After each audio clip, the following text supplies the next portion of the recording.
नमस्कार। नई Delhi railway station पर 15 फरवरी की रात करीब 9:30 बजे के आसपास भगदड़ हुई। भगदड़ के बाद 18 लोगों की मौत और 25 से ज्यादा लोगों के घायल होने की बात सामने आ रही है। लेकिन क्या इतने लोगों की मौतें हुई हैं या फिर क्या सरकार सही आंकड़े हम तक पहुंचा रही है? ये तमाम वो सवाल हैं जिनका जवाब सभी जानना चाहते हैं और इन्हीं सवालों के जवाब के चलते जब नई दिल्ली पर हुई स्टेशन की भगदड़ की पड़ताल की तो उससे काफी कुछ निकलकर सामने आया। आज इस वीडियो में हम भगदड़ के उस पूरे सच के बारे में बात करेंगे, इसलिए वीडियो को लास्ट तक जरूर देखिएगा। दोस्तों, महाकुंभ में जाने के लिए हर स्टेशन पर लगभग काफी ज्यादा संख्या में भीड़ देखने को मिल रही है। रोज से ज्यादा भीड़ इस दौरान देखने को मिल रही है। खास तौर पर वीकेंड्स के समय पर रेलवे स्टेशन भीड़ से भर जाता है। लेकिन रेल मंत्री अश्विनी वैष्णव ने संसद में कहा था कि महाकुंभ के लिए उन्होंने स्पेशल ट्रेनें चलाई हैं। अभी महाकुंभ आ रहा है तो महाकुंभ के लिए 13,000 ट्रेन की व्यवस्था की गई और अध्यक्ष जी, कहीं पर भी गरीबों के लिए, मध्यम वर्गीय परिवारों के लिए बहुत फोकस्ड वे में रेलवे का माननीय प्रधानमंत्री जी के नेतृत्व में काम चल रहा है। तो अगर इतनी ज्यादा संख्या में स्पेशल ट्रेनें चलाई गई हैं तो आखिर भगदड़ कैसे हुई? दोस्तों, भगदड़ में 18 लोगों की मौत की बात सामने आई, लेकिन जब ग्राउंड जीरो पर लोगों से बातचीत की गई तो उसमें से एक महिला ने कहा कि पूरा का पूरा वार्ड लोगों से भरा हुआ था, हर तरफ घायल, कुछ मृतक भी मौजूद थे, कुछ ऐसे लोग भी थे जिनकी हालत काफी गंभीर थी, लेकिन उनके बचने के चांसेस बेहद कम नजर आ रहे थे। इस तरीके की बातें न सिर्फ एक ने बल्कि कईयों के मुंह से सुनी जा सकती हैं। कई लोग इस मामले पर अपने अपने विचार रख रहे हैं। जब इस भगदड़ के बारे में वहां पर मौजूद लोगों से, जिनकी स्टेशन पर दुकानें हैं, जो कुली हैं, उनसे बातचीत की गई तो काफी सारी चीजें निकलकर सामने आई। कई लोगों ने बताया कि घटना के आधे एक घंटे के बाद पुलिस आई, लेकिन तब तक डेड बॉडीज और घायल लोग अस्पताल ले जा चुके थे। वो लोग अस्पताल पहुंच चुके थे जो घायल थे या जिनकी मौत हो गई थी, वो अस्पताल पहुंच चुके थे। उनके शवों को अस्पताल पहुंचाया जा चुका था और प्लेटफॉर्म पर साफ सफाई की जा रही थी। आखिर भगदड़ होने के एक घंटे बाद साफ सफाई की जा रही थी, किस चीज को छुपाने की कोशिश की जा रही थी? हालांकि अभी आप देखिए कि कैसे अश्विनी वैष्णव ने इस भगदड़ को अफवाह बताया, ठीक उसी तरीके से जैसे महाकुंभ की भगदड़ के बाद सीएम योगी आदित्यनाथ ने उसे महज अफवाह बताया था।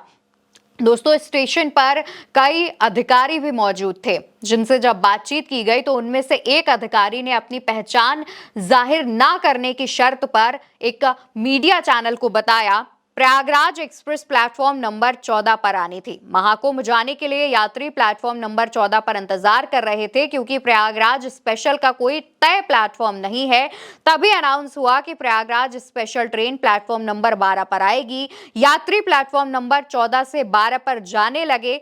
10 मिनट बाद ही फिर प्लेटफॉर्म चेंज होने की अनाउंसमेंट हुई। अब प्लेटफॉर्म नंबर 12 पर दूसरी गाड़ी आने वाली थी। लोग पैनिक हो गए। तभी अनाउंस हुआ कि Prayagraj special train platform number 14 पर आ रही है।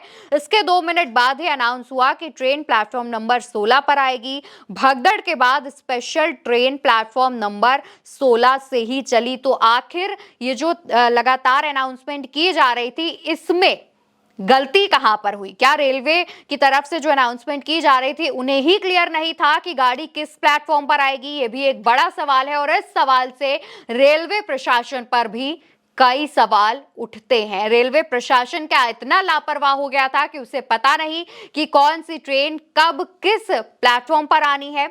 इसके बाद दोस्तों, ये भी आपको बताते चले कि इसमें सबसे ज्यादा दिलचस्प बात यह हुई, 9:30 बजे के आसपास भगदड़ होती है। कई लोगों के दबने कुचले जाने की खबरें सामने आती हैं, लेकिन मीडिया उसे भगदड़ जैसी स्थिति बताता रहता है। गोदी मीडिया इस सच को भी छुपाने की लगातार कोशिश करता है और इसमें गोदी मीडिया का पूरा कसूर भी नहीं है, बल्कि रेल मंत्री 11:30 बजे तक यही बता रहे थे कि ऐसा कुछ नहीं हुआ है। दोस्तों, अश्विनी वैष्णव का जब पहला पोस्ट सामने आता है उसमें वो कहते हैं कि सब कंट्रोल में है, जो स्थिति है वो कंट्रोल में है, लेकिन इसके कुछ ही देर बाद उनका वो जो पोस्ट है वो दिखना बंद हो जाता है। एक और पोस्ट सामने आता है जिसमें लिखते हैं, नई दिल्ली रेलवे स्टेशन पर स्थिति नियंत्रण में, दिल्ली पुलिस और आरपीएफ पहुंची, घायलों को अस्पताल ले जाया गया, अचानक भीड़ को निकालने के लिए विशेष ट्रेनें चलाई जा रही हैं। इसके कुछ देर बाद दूसरा पोस्ट सामने आता है जिसमें लिखते हैं, एनडीएलएस पर इस अभूतपूर्व अचानक भीड़ को निकालने के लिए 4 विशेष ट्रेनें, अब भीड़ कम हो गई है। यहां तक इन्होंने जो भगदड़ की घटना है वो मानी ही नहीं थी। भगदड़ में जिन लोगों ने अपनी जान गंवा दी थी उस पर इनके मुंह से एक शब्द भी नहीं निकला। लेकिन उसके कुछ देर बाद जब ये तमाम जो तस्वीरें हैं वो सोशल मीडिया पर सामने आने लगी और रेल मंत्री की फजीहत होने लगी, उसके बाद 1:09 पर, रात के 1:09 पर पोस्ट करते हैं, नई दिल्ली रेलवे स्टेशन पर हुई दुर्भाग्यपूर्ण भगदड़ से बहुत दुखी हूं। मेरी प्रार्थनाएं उन सभी लोगों के साथ हैं जिन्होंने अपने प्रियजनों को खोया है। पूरी टीम उन सभी लोगों की सहायता के लिए काम कर रही है जो ये दुखद घटना से प्रभावित हुए हैं। लेकिन जब रेल मंत्री अश्विनी वैष्णव ने ये पोस्ट किया है, लगभग 1:09 के आसपास रात में उनका ये पोस्ट सामने आता है और उससे कुछ देर पहले प्रधानमंत्री नरेंद्र मोदी ने इस घटना को भगदड़ मान लिया था और इसको लेकर के उन्होंने पोस्ट भी किया। लिखते हैं, नई दिल्ली रेलवे स्टेशन पर भगदड़ से व्यथित हूं, मेरी संवेदनाएं उन सभी के साथ हैं जिन्होंने अपने प्रियजनों को खोया है। मैं प्रार्थना करता हूं कि घायल शीघ्र स्वस्थ हों। अधिकारी उन सभी लोगों की सहायता कर रहे हैं जो इस भगदड़ से प्रभावित हुए हैं। 12:56 पर प्रधानमंत्री का ये पोस्ट सामने आता है और इसी तरीके का जो नजारा है वो आपने महाकुंभ में हुई भगदड़ में भी देखा होगा।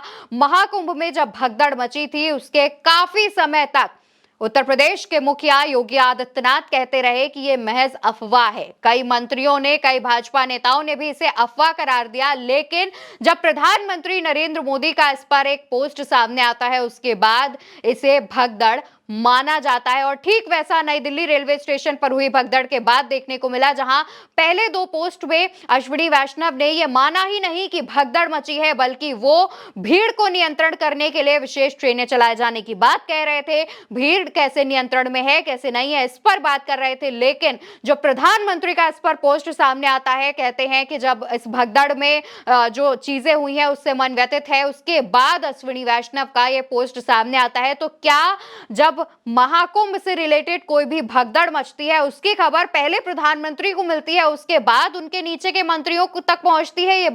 ये सवाल खड़ा करता है रेल मंत्री पर भी और ये सवाल उत्तर प्रदेश के मुखिया पर भी लगता है, क्योंकि लगातार जब भी महाकुंभ से रिलेटेड कोई भी भगदड़ की खबर सामने आती है, कोई भी ऐसी खबर सामने आती है जहां पर सरकार की अव्यवस्थाओं पर सवाल उठ रहे होते हैं, उसे दबाने की पूरी कोशिश की जाती है और इसमें गोदी मीडिया सरकार का पूरा साथ देती है। गोदी मीडिया भी इसे तब तक अफवाह बताता है जब तक कोई बड़ा नेता या फिर खुद प्रधानमंत्री की तरफ से पोस्ट सामने ना आ जाए, और प्रधानमंत्री की तरफ से पोस्ट भी लगभग घटना के 2.5 से 3 घंटे बाद सामने आता है।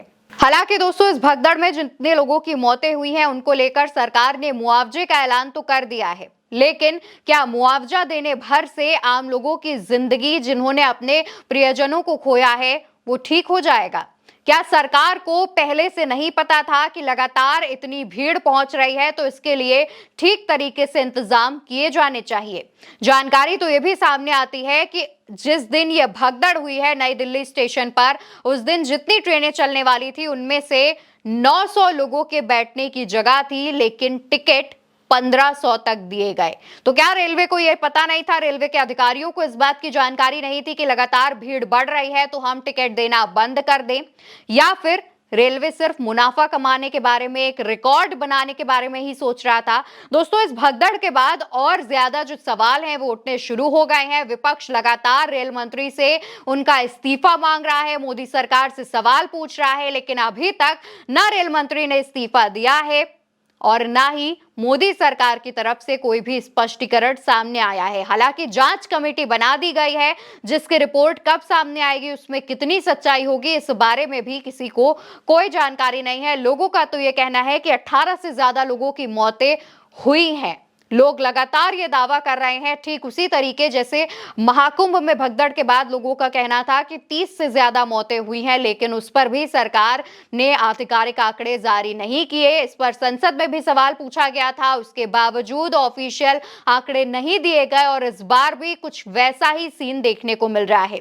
दोस्तों, सवाल कई हैं और उन सवालों को पूछते पूछते वीडियो काफी लंबा हो जाएगा, लेकिन जितनी भी जानकारी हमने आपको बताई है और जितनी भी चीजें हमने आपको दिखाई हैं, उस पर आपकी जो राय हो वो कमेंट सेक्शन में बताते जाइएगा। और याद से चैनल को सब्सक्राइब कर लीजिएगा, क्योंकि इस भगदड़ से जुड़ी तमाम अनसुनी कहानियां हम आप तक पहुंचा रहे हैं, जो आपको चैनल के जरिए मिलती रहेंगी।